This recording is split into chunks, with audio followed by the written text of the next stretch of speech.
मित्रांनो, मी रामाकडे भारतीय राज्यघटना बघतोय.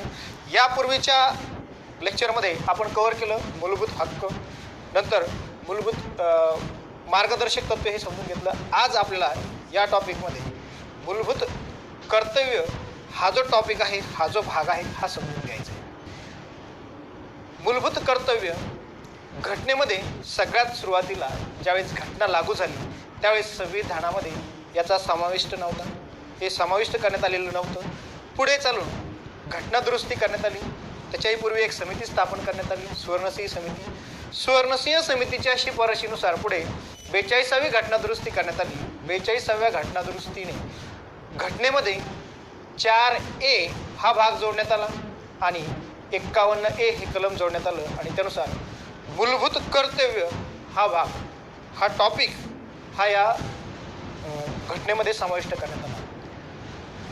मूलभूत कर्तव्य जे असते याची गरज खऱ्या अर्थाने ज्यावेळेस आणीबाणी डिक्लेअर झाली, आणीबाणी डिक्लेअर झाल्यानंतर शासनाला याची जाणीव झाली की ज्याप्रमाणे नागरिकांना काही अधिकार बहाल केले त्याचप्रमाणे काही नागरिकांनी कर्तव्यसुद्धा, काही जबाबदाऱ्यासुद्धा पार पाडाव्या. मग ह्या ज्या जबाबदाऱ्या असतील, हे जे कर्तव्य असतील, हे घटनेमध्ये फंडामेंटल ड्युटीज मूलभूत कर्तव्य या टायटल अंतर्गत, या घटकाअंतर्गत समाविष्ट करण्यात आले. मूलभूत कर्तव्याचं महत्त्व जाणून घेत असताना ही गोष्ट या ठिकाणी आपल्याला समजून घेणं आवश्यक असेल. समाजात नागरिक वावरत असताना या नागरिकांनी समाजाप्रती ज्या काही जबाबदारी असतील, ज्या कर्तव्य असतील, त्याचं पालन करणं गरजेचं असेल. याचबरोबर संविधानाने त्यांना काही कर्तव्य हे बहाल केले, याचबरोबर काही अधिकारसुद्धा त्यांना बहाल केले.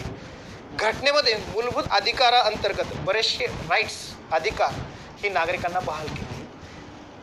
मग हे जे अधिकार असतील यांचं भंग झाल्यानंतर किंवा हे अधिकार उपलब्ध झाल्या नसल्याने किंवा मिळाले जर नसेल तर यावेळेस न्यायालयामध्ये याच्या विरोधात दाद मागता येते. न्यायालय नागरिकांच्या अधिकारांची अंमलबजावणी करत असते. परंतु याचबरोबर नागरिकांनी काही जबाबदारी, काही कर्तव्यसुद्धा पालन करणं गरजेचं आहे. याची गरज 1976ला निर्माण झाली. पुढे चालून यासाठी एक समिती स्थापन करण्यात आली, सुवर्णसिंह समिती. सुवर्णसिंह समितीच्या शिफारशीनुसार मूलभूत कर्तव्य हा भाग समाविष्ट करण्यात आला. याची सविस्तर माहिती आपण या लेक्चरमध्ये घेणार आहोत. तर यानुसार जी मूलभूत कर्तव्य असतील घटनेमध्ये भाग 4 मध्ये भाग 1, भाग 2, भाग 3, भाग 4 आणि पुढे असेल भाग 4A, म्हणजेच जो भाग 4A असेल तो असेल मूलभूत कर्तव्याशी समाविष्ट. या सुरुवातीला आपण बघितलं भारतीय राज्य क्षेत्रासंबंधित असलेला भाग 1 असेल, भाग 2 नागरिकत्वाशी संबंधित असेल, भाग 3 मूलभूत हक्काशी संबंधित असेल, भाग 4 हा मार्गदर्शक तत्वाशी संबंधित असेल आणि भाग 4A हा मूलभूत कर्तव्याशी संबंधित असेल. याचाच अर्थ असा होतो की जे मार्गदर्शक तत्वे दिले, DPSP जी दिलेली आहे, या DPSPच्या नंतर, फंडामेंटलच्या नंतर मार्गदर्शक तत्वे हा भाग आहे. याच्याही नंतर मूलभूत कर्तव्य जोडण्यात आले. म्हणजे मूलभूत कर्तव्य हे मार्गदर्शक तत्वानंतर आलेली आहे. ही बाब या ठिकाणी आपल्याला समजून घ्यायची. 42व्या घटना दुरुस्तीने 1976ला मूलभूत कर्तव्याचा समावेश करण्यात आला.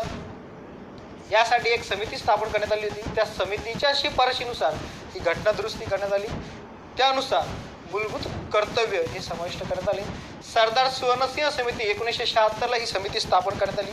यांनी काही प्रमुख शिफारशी सुचवल्या, काही कर्तव्य सुचवले आणि हे कर्तव्य त्यांनी नागरिकावरती बंधनकारक करण्यासाठी शिफारस केली. परंतु शासनाने ही शिफारस स्वीकारली नाही. परंतु ज्या काही शिफारशी सुचवल्या त्यामध्ये काही बदल करून घटनेमध्ये 42वी घटना दुरुस्ती करून मूलभूत कर्तव्याचा समावेश करण्यात आला.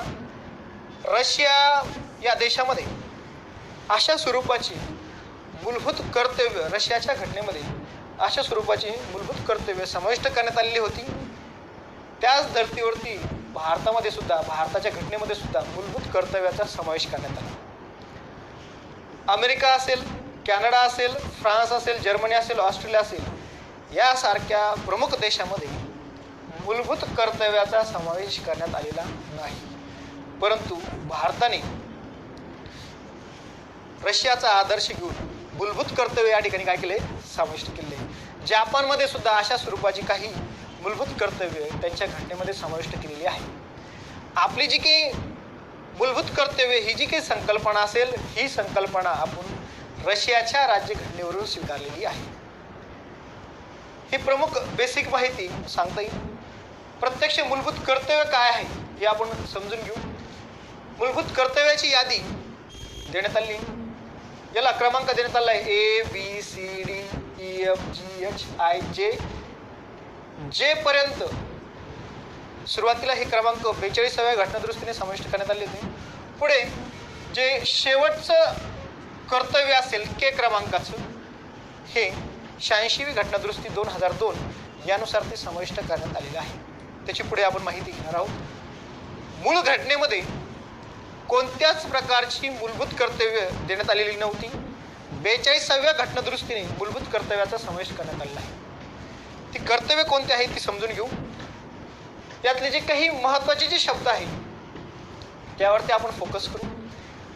एक क्रमांकाचं जे कर्तव्य असेल, पहिल्या क्रमांकाचं जे कर्तव्य असेल त्यामध्ये देण्यात आले घटनेचे पालन करणे. सगळ्यात महत्त्वाचं कर्तव्य देण्यात आले घटनेचं पालन करणे. जे आपलं संविधान असेल, या संविधानाचा सन्मान राखणे आणि त्यामध्ये जे महत्त्वाच्या तरतुदी दिल्या असेल त्याचं पालन करणे हे नागरिकाचं काय असेल, मूलभूत कर्तव्य असेल. घटनेनेच तुम्हाला काही अधिकार सुद्धा बहाल केले आहे. मूलभूत अधिकार जे बहाल केले त्याला फंडामेंटल राईट्स म्हटलं जातं. हे जे फंडामेंटल राईट्स आहे, जसे नागरिकाला अधिकार बहाल केले तसेच त्यांच्याकडे काही जबाबदाऱ्या सुद्धा आहेत. जे मूलभूत कर्तव्य असेल हे दोन स्वरूपाचे, याचं दोन गटामध्ये वर्गीकरण करता येईल. एक नैतिक स्वरूपामध्ये काही त्यांचे कर्तव्य असतील आणि काही नागरिक स्वरूपात काही कर्तव्य असतील. नैतिक स्वरूपात म्हणजे कसं बघा, एखाद्या वेळेस आपल्या घरामध्ये पाहुणे येतात. पाहुणे आल्यानंतर आपण त्यांना पाणी देतो. असं कुठं लिहून ठेवलेलं नाही की पाणी द्यायला पाहिजे, पण आपण एक नैतिकता म्हणून त्यांना काय करत असतो, त्यांचा पाहुणचार करत असतो. मग अशा स्वरूपाचे काही महत्त्वाचे जे कर्तव्य असेल ते पाळायला पाहिजे. मग काही नागरी कर्तव्यसुद्धा बहाल करण्यात आले. नागरी कर्तव्यामध्ये घटनेचे पालन करणे याचा समावेश होतो. जे काही राष्ट्रध्वज असेल याचा सन्मान करणे, राष्ट्रगीताचा सन्मान करणे, या स्वरूपाच्या जी कर्तव्य पुढे दिलेली त्याचा समावेश होतो.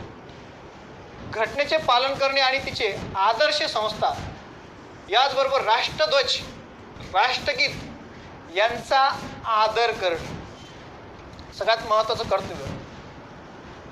घटनेचं पालन करणे आणि तिचे आदर्श व संस्था, कुणाच्या घटनेच्या आदर्श संस्था, ज्या संसद असेल, न्यायमंडळ असेल, कार्यकारी मंडळ असेल, तिच्या या जे काही आदर्श असेल, तिच्या काही संस्था असेल, याचबरोबर राष्ट्रध्वज, राष्ट्रगीत यांचा आदर करणे हे प्रमुख कर्तव्य भारतीय नागरिकांचं असेल.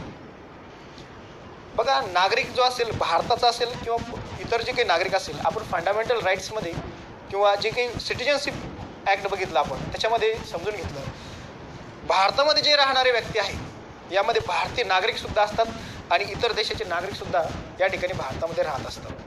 मग आता जसे काही अधिकार, फंडामेंटल राईट्स या दोघांना मिळाले असेल, भारतीय नागरिक असेल आणि इतर देशाचा नागरिक असेल, तसंच हे जे नागरिक जे काही कर्तव्य आहे हे कर्तव्य फक्त भारतीय नागरिकांसाठी असेल. परंतु हे करत असताना त्यांनी भारतीय घटनेचं पालन करणे, राष्ट्रध्वज व राष्ट्रगीत यांचा आदर राखणं आवश्यक आहे. या ठिकाणी महत्त्वाच्या शब्दाचा उल्लेख केला आहे, आदर राखणे. आदर राखायला पाहिजे, परंतु जर याचा अनादर जर केला, तर यासंबंधी आपण काही कायदे तयार केले. या बेसचा आधार घेऊन राष्ट्रीय प्रतीके जे असेल त्यांचा जर अवमान केला, त्या संदर्भात 1971ला एक कायदा करण्यात आला आहे, राष्ट्रीय प्रतीके अवमान प्रतिबंधक कायदा 1971. यानुसार जर राष्ट्रध्वजाचा अवमान केला किंवा राष्ट्रगीताचा अवमान केला, राष्ट्रध्वज जाळणे, राष्ट्रगीताचा अवमान करणे या स्वरूपाचे काही गुन्हे मधल्या कालखंडात घडायला सुरुवात झालेली होती. मग यानुसार या स्वरूपात जे काही गुन्हे घडत असतील ते घडू नये, नागरिकांमध्ये जनजागृती व्हावी, नागरिकांनी काही कर्तव्याचं पालन करावं, यासाठी मूलभूत कर्तव्यांचा सुद्धा याच्यामध्ये समावेश करण्यात आला आहे. दुसरं महत्त्वाचं कर्तव्य असेल ज्यामुळे राष्ट्रीय स्वातंत्र्य लढ्यास, आपला जो काही स्वातंत्र्य लढा आहे या स्वातंत्र्य लढ्यात स्फूर्ती मिळाली, त्या उदात्त आदर्शाची जोपासना करून त्यांचे अनुसरण करणे. भारतीय स्वातंत्र्य लढा जो काही लढला गेला भारत ब्रिटिश पारतंत्र्यामध्ये होता, त्या संदर्भात ज्या काही महत्त्वाच्या चळवळी घडल्या, ज्या काही चळवळी झालेल्या असतील, त्याच्या संदर्भात काही आंदोलनं झाले असतील, जे काही आदर्श त्यावेळेस निर्माण झाले त्याचं आपण अनुसरण करणं हे घटनेला अपेक्षित आहे. तिसरं महत्त्वाचं कर्तव्य या ठिकाणी असेल भारताचे सार्वभौमत्व, एकता व एकात्मता उन्नत ठेवणे. सगळ्यात महत्त्वाचं असेल एकता व एकात्मता उन्नत ठेवणे व संरक्षण करणे. बघा, भारताचे सार्वभौमत्व, आपण जी प्रस्तावना आहे प्रस्तावनेमध्येच या शब्दांचा उल्लेख आले. भारताचे सार्वभौमत्व, एकता व एकात्मता हे जे शब्द आहे हे आपल्याला प्रस्तावनेमध्येच दिसतात. पुढे चलून हे आपण मूलभूत कर्तव्याच्या यादीमध्ये ते समाविष्ट केले. याचं संरक्षण करण्यासाठी, संरक्षण करणं हे नागरिकाचं कर्तव्य असेल. पुढचा महत्त्वाचं कर्तव्य असेल देशाचे संरक्षण करणे. प्रत्येक नागरिकाचं हे कर्तव्य असेल की देशाचं संरक्षण करणे व आव्हान केले जाईल तेव्हा राष्ट्रीय सेवा बजावणे. बघा, ज्या वेळेस शासन आव्हान करेल की देश एखाद्या संकटामध्ये आहे, त्यावेळेस नागरिकांनी देश सेवेसाठी पुढे यावं, देशाच्या संरक्षणासाठी पुढे यावं. त्यावेळेस अशा वेळेस शासन आर्मी किंवा सैनिकामध्ये जाणं हे कंपल्सरी करू शकतं. त्यावेळेस राष्ट्रीय कर्तव्य म्हणून, याचबरोबर मूलभूत कर्तव्य म्हणून सुद्धा त्या नागरिकांनी हे कर्तव्याचं पालन करावं असं संविधानाला, घटनेला अपेक्षित आहे. धार्मिक, भाषिक, प्रादेशिक किंवा वर्गीय भेदाच्या पलीकडे जाऊन आपण आपल्या संमिश्र संस्कृतीचा समृद्ध वारशाचे मोल जाणून व जतन करणे अपेक्षित आहे.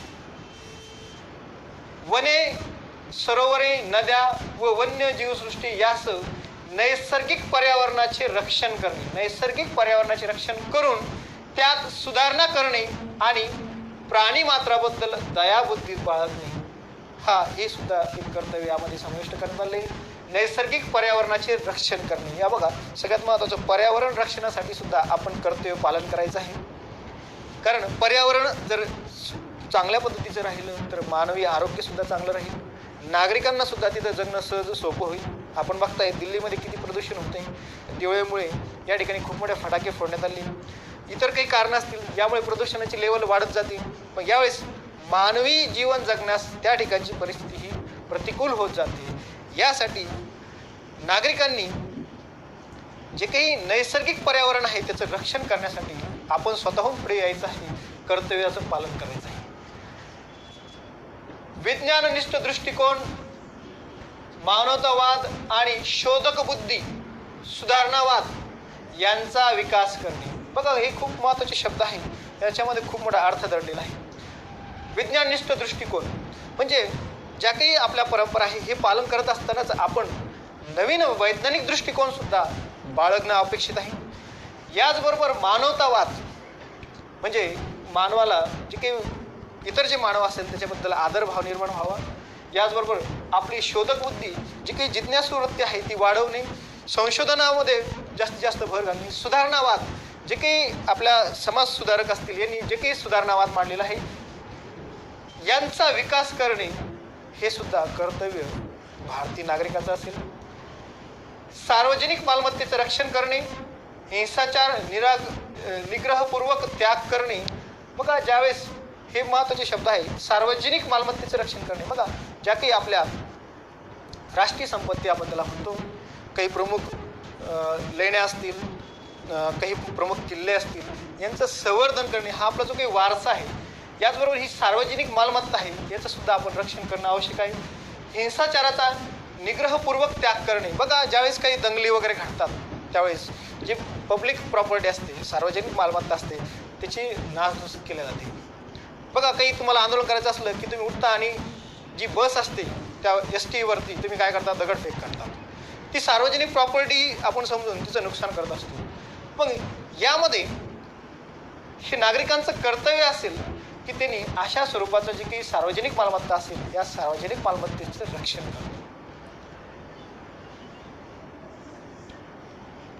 राष्ट्रात सतत उपक्रम सिद्ध ज्यांच्या चढत्या श्रेणीत गाठत जाईल अशा प्रकारे व्यक्तिगत व सामूहिक कार्याचा सर्व क्षेत्रामध्ये उत्तमता संपादन करण्यासाठी झटणे हे सुद्धा घटनेला अपेक्षित आहे. म्हणजे बघा, देशाचा सातत्याने जो काही विकास होत जाईल या विकासामध्ये आपलं सुद्धा योगदान यावं, आपण यासाठी प्रयत्न करावे हे घटनेला अपेक्षित आहे. हे मूलभूत कर्तव्य घटनेला अपेक्षित आहे. यानंतर पुढचं जे कर्तव्य आहे सगळ्यात महत्त्वाचं, जो जन्मदाता असेल आई वडील किंवा पालक असेल, खूप महत्त्वाचं कर्तव्य. हे कर्तव्य आपण नंतर समाविष्ट केलेलं आहे. यासाठी आपण 86वी घटनादुरुस्ती 2002 यानुसार ही घटनादुरुस्ती MPSCची आवडती घटनादुरुस्ती आहे. प्रत्येक वेळेस यावरती प्रश्न असतो. या घटनादुरुस्तीनुसार 3 प्रमुख बदल करण्यात आले होते. यानुसार फंडामेंटल राईट्स DPSP, याचबरोबर फंडामेंटल ड्युटीज या 3 भागाशी संबंधित असलेली घटनादुरुस्ती आहे. 21A हे कलम ॲड करण्यात आलं. कलम 45ची भाषा बदलण्यात आली आणि जे K क्रमांकाचं म्हणजेच त्याची जर मोजणी केली आपण कलमांची तर 11वे कर्तव्य घटनेमध्ये जोडण्यात आलं. 6 ते 14 वर्ष वयोगटातील बालकाला मोफत शिक्षण असेल. इथे 0 ते 6 वर्ष वयोगटाचं पालन पोषण संगोपन करण्याची जबाबदारी शासनाची असेल. याचबरोबर व्यक्तीला, नागरिकाला हे अधिकार मिळतील. 6 ते 14 वर्ष वयोगटातील जो काही नागरिक असेल, बालक असेल, या बालकाला शिक्षणाचा हक्क मिळतो. याचबरोबर 0 ते 6 वर्ष वयोगटातील जे बालक असतील यांचं संगोपन करण्यासाठी शासन पुढाकार घेतं. परंतु जे फंडामेंटल राईट्स नागरिकाला मिळाले याचबरोबर काही जबाबदारीसुद्धा, काही कर्तव्यसुद्धा हे या ठिकाणी पालकावरती किंवा जन्मदात्यावरती म्हणजे आईवडिलावरती किंवा त्याचं कोणी जर पालन करत असेल त्याच्यावरती सोपवण्यात आली की 6 ते 14 वर्ष वयोगटापर्यंत जे शिक्षणाची संधी उपलब्ध करून द्यायची, शासनाने ते उपलब्ध करून दिलेली आहे. पण त्याची सुद्धा जबाबदारी आहे की त्याला शाळेत पाठवण्यासाठी त्यांनी पुढाकार घ्यावा. त्या पालकांनी किंवा जन्मदात्यांनी अशा स्वरूपाचं K क्रमांकाचं म्हणजे 11वं कर्तव्य जोडण्याची शिफारस या ठिकाणी फंडामेंटल ड्युटीजमध्ये, मूलभूत कर्तव्यामध्ये समाविष्ट करण्यात आलेली आहे. अशा पद्धतीने ही मूलभूत कर्तव्याची यादी देण्यात आलेली आहे.